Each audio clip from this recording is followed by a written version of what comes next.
Hello everyone. Now we will learn about undervalued and overvalued bonds. Friends, for every bond, I'll just give some example to explain to you over here. Let me put it as situation 1 and situation 2. Now let us say you're going on the stock market and you want to purchase an NHAI bond. I'm taking an example of NHAI bonds. Let us assume the actual price of the NHAI bond is turning out to be 150 in situation 1, 350 rupees in situation 2. But I have taught you that value of a bond is nothing but it is the present value of future cash flows. Am I right? So that price, what we find out using present value of future cash flows, is what we call it as the theoretical price, or the price should be how much?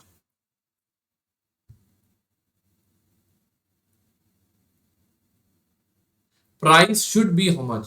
Let us say that when we did the present value of future cash flows, we found out that the price should be 200.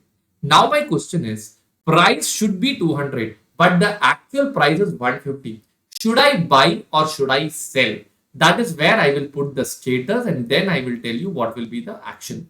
So the status wise, the question will be price should be 200, but actually the price is only 150. So right now the price is undervalued. Very soon the price will come up. Am I right? So what I'm trying to tell you is that the price is actually undervalued.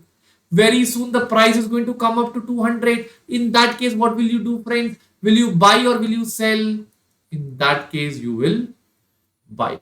Okay, in the second scenario, price should be 200, but the actual price turns out to be how much, friends? 350. So can I say the actual price is overvalued? Very soon the price will fall down to how much? 200. So what will you do? Will you buy or will you sell? You will sell. So this is how we decide whether we should buy a bond or sell a bond. In a nutshell, I would like to say that all the undervalued bonds we should buy, all the overvalued bonds we should sell. I hope you are clear with this concept, friends. Thank you so much.